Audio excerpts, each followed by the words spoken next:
మీరు కూడా అలాగే ఫీల్ అవుతారండి? నేను చెప్పాను కదండి, మీకు తెలియదు మీ గురించి యథార్థంగా భగవంతుడు సాక్షిగా అండి.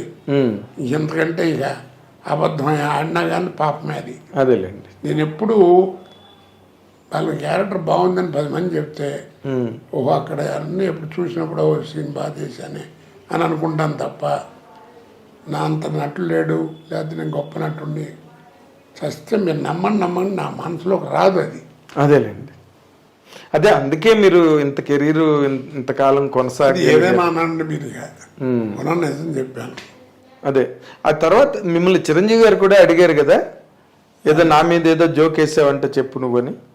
ఆయన మీద ఏం జోక్ స్టోర్పురం పోలీస్ స్టేషన్ మీద. అదే 2 అరెస్టుపురం పోలీస్ స్టేషన్ అన్నాను. అది కేఎస్ రామారావుతోనే అన్నాను. ఆయన కూడా దాకా ఇద్దరు ఉన్నాను విన్నారు. 2 అరెస్టుపురం పోలీస్ స్టేషన్ ఎట్ట ఉంది అంటే 2 అరెస్టుపురం పోలీస్ స్టేషన్ అంటే సరే నవ్వుకుంటారు కదా. అదే అండి నవ్వు. ఇప్పుడు ధైర్యం కూడా ఉండాలి ఆ మాట చెప్పడానికి. అలా చెప్పాలనే ధైర్యం ఉంది కదా అనేటువంటి మెంటాలిటీ అయితే మనం ఏం మాడుతున్నాం అవతలవాడికి తెలుసు, వాళ్ళు ఎంజాయ్ చేయరు కదా. కానీ ఇప్పుడు మీరు ఇంత సాత్వికంగా ఇంత సహజ సిద్ధంగా మాట్లాడే ఒక పరిపూర్ణమైన వ్యక్తి, నటుడుగా కూడా అందరూ ఒప్పుకుంటారు. కానీ ఒక టైంలో ఇండస్ట్రీలో మీరు ఎవరినో చాలా పెద్ద వ్యక్తుల్ని సినిమా ఇండస్ట్రీలో దూషించారని, మిమ్మల్ని బాయ్కాట్ చేయాలని అందరూ నిర్ణయం తీసుకున్నారని, తర్వాత ఆ నిర్ణయం తీసుకున్న మర్నాడే మీరు గణేష్ సినిమాకి బుక్ అయ్యారని అప్పుడు ఆ టైంలో ఇండస్ట్రీలో మాట్లాడుకున్నారు. ఇది నిజమేనా? నాకు తెలియదండి, నా నోటీస్ రాలేదు. ఓకే, యథార్థంగా రాలేదు. ఎందుకు అనుకుంటారండి ఆర్టిస్ట్ కనపడుతుంటే? మీరు మంచి ఆర్టిస్టు, మీరు చేస్తేనే బాగుంటుంది అనుకుంటే రామారావు ఇప్పుడు రావు గోపాలరావును రామలింగ గారు అలవాట్లు తెలియవా? వాళ్ళు ఎంత జాగ్రత్తగా రాఘవేంద్ర గారు వాడేవారు షూటింగ్లో, ఏమంటారు? అవును. మరి శాటిలైట్ చేస్తే మూడు పోద్ది, అలాగా ఎందులేప అంటున్నట్టు అదేలేండి అవసరం ఉండొచ్చు. ఇప్పుడు తర్వాత ఏమో నా బిహేవియర్ అలా ఉందేమో, ఏం చెప్పగలను. అదే అప్పుడు బాగా చాలా హాట్ టాపిక్ నడిచింది. చాలా విన్నానండి నేను నా గురించి. ఏమిటి విన్నారు ఒక్కటి చెప్పండి. అతి వరస్ట్. ఇందాక మీరు అన్నట్టుగా బాగా తాగుతాడు, బాగా తిరుగుతాడు, అదే ఉందిలేండి కామన్ సినిమా యాక్టర్స్ కి ఊరికే కూడా అంటారు ఆ మాటలు. కానీ అది పెద్ద నాకు అంతకంటే నా మీద ఓకే ఏదో ఉన్నమాట మొహం మీద మాడతాడు, వెనక ముందు చూసుకోడు, ఆయన చెప్పదలుచుకుని చెప్తాడు, ఇవే తప్ప. అదేలేండి. అయితే మీరు ఒక స్టేట్ బ్యాంక్ ఎంప్లాయీగా కనుక ఉంటే మీరు ఇంత సంపాదించలేకపోయేవారు, ఇంత పేరు ప్రతిష్టలు వచ్చేవి కావు. మీరు రెమ్యూనరేషన్ విషయంలో ఎప్పుడైనా ఇండస్ట్రీలో డిమాండ్ చేయడం, దానివల్ల అవతల వాళ్ళు ఇబ్బంది పడడం అలాంటివి ఏమైనా జరిగాయండి? మీరు ఎప్పుడన్నా విన్నారా? అసలు వినలేదు కాబట్టి అడిగాను. అడగలేదు కాబట్టి మీరు అడిగారు నన్ను. ఎప్పుడు డబ్బు ఇస్తే కానీ డబ్బింగ్ చెప్తాను, నాకు ఇంత ఇస్తే కానీ చేయను చెప్పమని నన్ను ఎవరన్నా. సమ్మర్ వచ్చినప్పుడు మా ఆవిడ కరెంట్ లేకపోతే 4 చెక్కులు తీసి చేతికి ఇచ్చేది, విసురుకోండి, బౌన్స్ అని చెక్కులు. చెప్తున్నా అన్నీ నాకు ఇప్పుడు కనుక తలుచుకుంటే ఆ రోజుల్లో ఉన్న మనీ వాల్యూకి కనీసం నాకు ఒక 30 lakhs దాకా రావాల్సి ఉంటుంది ఆ రోజు డినామినేషన్ వాల్యూ ప్రకారం. అంటే ఇప్పుడు ఎంత అండి? ఏమో ఎంత ఉంటుందో, 3 crores ఉండొచ్చు. 10 రెట్లనే ఎక్కువ ఉంటుంది మినిమం. బాగా చాలామంది అండి. సార్ మీ కెరీర్లో ఒక 3 కోట్లు నష్టపోయారు అనమాట మీరు. ఏమండి అది పట్టించుకోలేదు కాబట్టి భగవంతుడు ఈ లైఫ్ ఇచ్చాడేమో. అదేలేండి. అయితే ఓకే, మీరు 30 లక్షలు చెక్కులు ఇచ్చి విసనకర్ర విసురుకోమని చెప్పేవారు ఆవిడని అన్నారు. కానీ మీరు బాగా సక్సెస్ అయ్యి ఆర్థికంగా బాగా నిలదొక్కున్న తర్వాత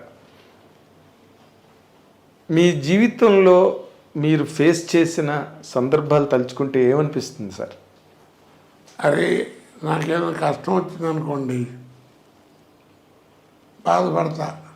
అరే ఇంతమందికి సహాయం చేసాం, ఇంత చేసాం, భగవంతుడు ఎందుకు నన్ను ఇబ్బంది పెడుతున్నాడు, నేను తప్పు చేయలేదే, నేను చెడిపోయిన వాళ్ళతో తిరిగానేమో కానీ నేను ఎవరిని చెరగొట్టలేదు అనే తత్వం నాది. నా బిహేవియర్ కూడా అలాగే ఉంటుంది. ఎంతమందికి నా ఫ్యామిలీ లైఫ్లో కానీ నా ఫ్యామిలీ మెంబర్స్కి కానీ ఇన్ని ల్యాక్స్ ఆఫ్ రూపీస్ ఖర్చు పెట్టాను. అది అంటే భగవంతుడు ఇవ్వబట్టి మనం ఖర్చు పెట్టామనుకో, ఖర్చు పెట్టాలని మనసు ఉండాలిగా. ఇచ్చినంత మాత్రం ఖర్చు పెట్టాలని లేదు కదా. చెప్తున్నా నేను అలాగా. జీవితం అంటుంటే మా ఫ్రెండ్ ఒకరు వచ్చి టెన్షన్గా ఉందిరా జీవితం అంటే ఏంటో అని, అంటే జీవితం అంటూనే టెన్షన్ పడతా ఎందుకురా అన్న. అదేంటి అన్నాడు, దాంట్లోనే అర్థం ఉందన్న, జీవితం అనే పదంలోనే అర్థం కూడా ఉందన్నాడు.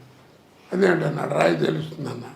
రాశాడు జీవితం అని, చివరికి ఏముందన్న, 0 ఉందన్నాడు. అదేరా జీవితం, పిచ్చి ఉన్నాడు జీవితం అంటాడు చివరికి శూన్యం. పెద్దలు మహానుభావులు పోతే పూర్ణం అంటారు, నాలంటే ఆ ప్రభుడు పోతే 0 అంటారు. తేడా. లైఫ్ చివరికి అందరం చేతులు కడుక్కుని పోవాల్సిందే. అంటే ఇప్పుడు మళ్ళీ మీరే అంత బాధ్యతగా మీరే అన్ని చూసుకోవలసి వస్తుంది, మీరే దగ్గరుండి అన్ని చేసుకోవాల్సి వస్తుంది కదా ఈ ఏజ్లో, ఈ హెల్త్ కండిషన్స్లో. ఏంటి ఈ పదం? నార్మల్గా ఇంటి వ్యవహారాలు అవి నేనేం పెద్ద చూసేది లేని, పిల్లలు పెద్దవాళ్ళు అయ్యారు, వాళ్ళు చదువుకుంటున్నారు. నా అదృష్టం బాగుండి మంచి కోడలు. ఈ కోడల గురించి నేను చెప్పాలంటే అంతకంటే మంచి మాట లేదు. మంచి కోడలు దొరికింది, నాకు ఏ ప్రాబ్లం లేదు, చక్కగా చదువుకుంది, పిల్లలు మెరిటోరియస్గా చదువుతారు. దానికి కారణం నాకేమీ తెలియదు, నేను కానీ మా ఆవిడ కానీ కాదు, అంతా అమ్మాయే. చక్కగా పిల్లల్ని చదివించుకోవడం చేయటం అన్నీ అదొక అదృష్టం. లేకపోతే ఇదంతా ఎట్లా ఉంటుంది కదా మరి. సో ఆవిడ సముద్రాలు అన్నీ జాగ్రత్తగా ప్లాన్ చేసుకుని. ప్లానే ఉంది, బయటికి ఏం ఊరికి ఎక్కడ పడితే అక్కడికి మాట్లాడటం చేయటం ఉండదు. అవును, తన పని తను దాన్ని ఏదన్నా నాకు తెలియదు, అడుగుతాను అమ్మాయి చూడాలి, చూస్తారు, చెప్తారు, అయిపోద్ది. తర్వాత ఈ మధ్య రోజుల్లో మీరు పవన్ కళ్యాణ్ గారిని ఏదో అన్నారని చాలా పెద్ద దుమారం లేచింది. ఏమండి, పైగా మీరు చిరంజీవి గారి ఫ్యామిలీకి చాలా దగ్గర మనిషి. అసలు ఎందుకంటాను, నాకేం పని ఉంది, మరి ఎందుకు వచ్చిందంటారు? ఏదో మధ్యన అదే 100 years 100 సంవత్సరాలు రామారావు, ఎన్టీ రామారావు శత జయంతి ఉత్సవాలు జరిగాయి. దాంట్లో దాన్ని ఏమంటారు, జీవిత సాఫల్య ఏదో అది మొత్తానికి ఇచ్చారు. దానికి రామారావు ఫ్యామిలీ చాలామంది వచ్చారు. వారి పెద్దమ్మాయి గారు కూడా వచ్చి నన్ను పర్సనల్గా పలకరించడం, బాగున్నావు బాబు, మంచి యాక్టర్ అని దీవించడం చేయటం అన్నీ జరిగినాయి. అప్పుడు నన్ను మాట్లాడమంటే ఒక మాట చెప్పాను. ఇప్పుడు రామారావు గారు అదే కారణ జన్ముడు ఇవన్నీ మాట్లాడుతూ, ఆ రోజుల్లో రామారావు కానీ నాగేశ్వరరావు కానీ కృష్ణ గారు కానీ ఎవరైనా సరే రెమ్యూనరేషన్ ఎంత తీసుకున్నారో ఈ రోజుకు ఎవరికి తెలియదు. నిర్మాతలు కూడా పెద్ద సినిమాలు తీస్తే భారీ వర్ణ చిత్రం అనేవారు, అంతేగాని ఇంత ఖర్చు అయింది ఇంత పెట్టామని ఎవరు చెప్పేవారు కాదు. ఇప్పుడు ఏమిటో సినిమా మొదలెట్టడం ఆలస్యం మైకి పట్టుకుని ప్రొడ్యూసర్ చెప్పేస్తున్నారు, 300 కోట్లు అవుతుంది, 400 కోట్లు అవుతుంది, 4-5 ఎక్కువైనా పర్వాలేదని. కొంతమంది ఏదో రెమ్యూనరేషన్ కొన్ని కోట్లు 100 కోట్లు తీసుకుంటున్నాం, 110 కోట్లు తీసుకున్నాం అని చెప్పడం. అలా తీసుకున్న వాళ్ళకి నెలకి రోజుకి 2-3 లక్షలు తీసుకున్నట్టు లెక్కే కదా. 2-3 కోట్లు తీసుకున్నట్టే కదా లెక్క. ఆ ప్రాంతంలో కొంతమంది రోజుకు 2 కోట్లు తీసుకుంటున్నారని కూడా చెప్పేస్తున్నారు. ఆ సినిమాలు పక్కన పెట్టండి, ఏదో వాళ్ళు ఇచ్చేవాళ్ళు ఇస్తారు, తీసుకునే వాళ్ళు తీసుకుంటారు, ఇచ్చినా తీసుకున్నా ఖర్చు పెట్టుకున్నా ఎందుకంటే ఆ ట్యాక్సులు కట్టుకుంటారు. ఆ సినిమాలు ఆ గొడవ వదిలేయండి. కామన్గా నేను సలహా చెప్తున్నాను అని మా అసోసియేషన్ వారందరికీ కూడా నోట్ చేసుకోండి. గవర్నమెంట్కు లెటర్ రాయండి మన తరఫు నుంచి. ఏమని? భారీ సినిమాలు వాళ్ళు ట్యాక్సులు కట్టడం ఇవన్నీ పక్కన పెట్టేయండి.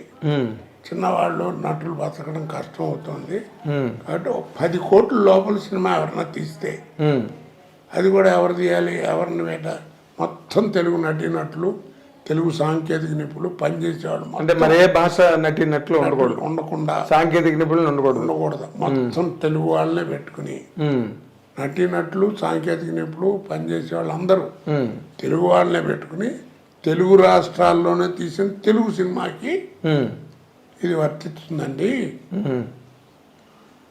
10 కోట్ల లోపల సినిమా తీసిన వాళ్ళకి ఇప్పుడు మీకు గవర్నమెంట్ ట్యాక్స్ కడతారు కదా, 25,000 కడుతున్నారు అనుకోండి, అలాంటి వాళ్ళకి ఎవరికి కూడా మీరు క్యాష్ ఇవ్వద్దు ఎవరికి. నా సలహా ఏంటంటే 25,000 కట్టే బదులు 15,000 కట్టమనండి. 10,000 వాళ్ళకి దాంట్లో రాయితీలు ఇవ్వండి. అలాగే సినిమా థియేటరు, ఇలాంటి సినిమాలు ఆడిన థియేటర్లో వాళ్ళు 25,000 కడుతున్నాను, 10,000 15,000 తీసుకోండి కట్టమనండి. అలాంటి రాయితీలు ఇవ్వండి. తర్వాత గవర్నమెంట్కి సంబంధించినటువంటి ఎన్విరాన్మెంట్స్, లొకేషన్స్ ఏవైనా సరే ఉభయ రాష్ట్రాల్లో తీస్తే వాటికి మేము ఏమి రెంట్లు ఛార్జ్ చేయం, ఫ్రీగా ఇస్తాం, బాగా సహకరిస్తాం అని చెప్పి పెట్టండి. 10 కోట్లు సినిమా తీస్తే మంచి సినిమాలు అంటే అలాంటప్పుడు కొంతమంది చతుర్ముఖ పారాయణం టైటిల్ పెట్టి 2 గంటలు ప్యాక్ ఆడి 10 కోట్ల లోపల అయిపోయిందని డబ్బులు వస్తాయండి. అలాంటి వాటికి లేకుండా ఉండటం కోసం మీరే నిర్మాతల్లో ఒక నిర్మాత, మంచి నిర్మాతని మీ దృష్టిలో ఉన్నవాళ్ళు, అలాగే దర్శకుల్లో, రచయితల్లో, కెమెరామెన్లో, డాన్స్ డైరెక్టర్లో, ఫైటర్స్లో అలాగా ఒక కమిటీని ఫారం చేయండి, సెలెక్ట్ చేసి. వీళ్ళు ఈ 10 కోట్లు అనుకున్న వాళ్ళు వాళ్ళ కథ వాళ్ళకి వినిపిస్తారు.